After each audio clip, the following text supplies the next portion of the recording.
কাঁচা আমের টক ঝাল মিষ্টি আমসত্ত্বটা ভীষণ টেস্টি। একবার বানিয়ে বছর জুড়ে সংরক্ষণ করতে পারবেন। একদিনেই তৈরি হয়ে যাবে এই আমসত্ত্ব, কোনো রকম রোদে দেওয়ার ঝামেলা ছাড়াই। আর এখন যেহেতু বাজারে প্রচুর কাঁচা আম পাওয়া যাচ্ছে, এখনই পারফেক্ট টাইম এই আমসত্ত্ব তৈরি করার। আর তার জন্য আমি এখানে প্রথমে নিয়েছি কয়টি আম। আমগুলোকে আমি একটি পিলারের সাহায্যে সবগুলো আম এইভাবে আমি পিল করে নিয়েছি। তো আমের খোসাটা ছাড়ানো হয়ে গেলে এগুলোকে আমি কিউব করে কেটে নিয়েছি। এখন একটি হাঁড়িতে আমগুলো দিয়ে দিয়েছি 1 কাপ পানি। পানিটা দিয়ে একটা ঢাকনা দিয়ে এটাকে সিদ্ধ হতে দেব। ঢাকনাটা উঠিয়ে নিয়েছি। আমার আমগুলো সিদ্ধ হয়ে গেছে। এখন এগুলোকে গরম অবস্থায় একটা স্ট্রেনারে ঢেলে নিয়েছি। স্ট্রেনারে ঢালা হয়ে গেলে এবার এগুলোকে একটি চামচের সাহায্যে খুব ভালোভাবে স্ট্রেন করে নিচ্ছি।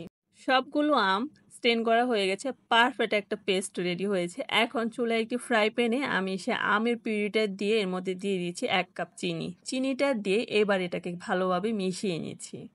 মেশানো হয়ে গেলে এখন এর মধ্যে দিয়ে দিচ্ছি স্বাদ মতো লবণ।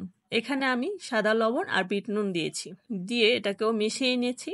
মেশানো হয়ে গেলে এবার আগে থেকে ক্রাশ করে রাখা 5 ফোড়ন আর চিলি ফ্লেক্স দিয়ে দিচ্ছি। দিয়ে এটাকে মিশিয়ে এবার একটি ডিশ নিয়েছি। ডিশের মধ্যে সামান্য সরিষা তেল দিয়ে ব্রাশ করে নিয়েছি। তারপর এর মধ্যে অল্প একটু আমের পিউরিটা দিয়ে তারপর এটাকে এভাবে ছড়িয়ে দিচ্ছি। একদম পাতলা করে দিতে হবে, তাহলে একদিনে কিন্তু শুকিয়ে যাবে। আর দেখতেই পারবেন আমি কিন্তু কোনো রকম রোদে দেওয়ার ঝামেলা ছাড়াই শুকিয়ে নিয়েছি, সেটাও আবার চুলার নিচে। অথবা আপনারা চাইলে এটা ফ্যানের নিচে দিয়েও শুকাতে পারেন। আর দেখে নিশ্চয়ই বুঝতে পারছেন আমি কিন্তু আমারটা শুকিয়ে গেছে, আমি দেখাচ্ছি কতটা একদম গ্লাস ক্লিয়ার। এখন আমি একটু কাট করে নিচ্ছি। তো আমি আমার পছন্দ মতো সাইজ দিয়ে কেটে নিয়েছি আর এরকম রোলের মতো বানিয়ে নিচ্ছি। এই কাঁচা আমের আমসত্ত্বটা বানানো এত সহজ, আর কোনো রকম রোদে দেওয়ার ঝামেলাও নেই। এইবারের এই সিজনে এই আমসত্ত্বটা তৈরি করতে পারেন। এত লোভনীয় এই আমসত্ত্বটি খেতে কিন্তু অনেক বেশি মজাদার।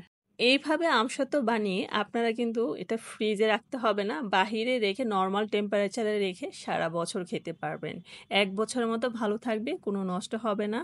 সো আশা করছি আমার আজকের এই ভিডিওটি দেখে আপনাদের ভালো লেগেছে। আর যদি ভালো লেগে থাকে অবশ্যই ভিডিওতে লাইক করবেন আর কমেন্ট করে জানাবেন কেমন হয়েছে। তো এরকম নতুন নতুন রেসিপি পেতে আমার পেজটিকে ফলো দিয়ে রাখবেন। আর যারা ইউটিউব চ্যানেলে আছেন তারা অবশ্যই আমার চ্যানেলটিকে সাবস্ক্রাইব করে রাখবেন আর আমার পাশে থাকবেন। আপনারা পাশে থাকলে আমি এরকম আরও নতুন নতুন রেসিপি আপনাদের সঙ্গে শেয়ার করতে পারবো। তো আজকের মতো এখানে বিদায় নিচ্ছি। আশা করছি আজকের এই রেসিপি দেখে আপনারা খুব সহজেই আমসত্ত্বটা তৈরি করতে পারবেন। সেই পর্যন্ত সবাই ভালো থাকুন। আল্লাহ হাফেজ।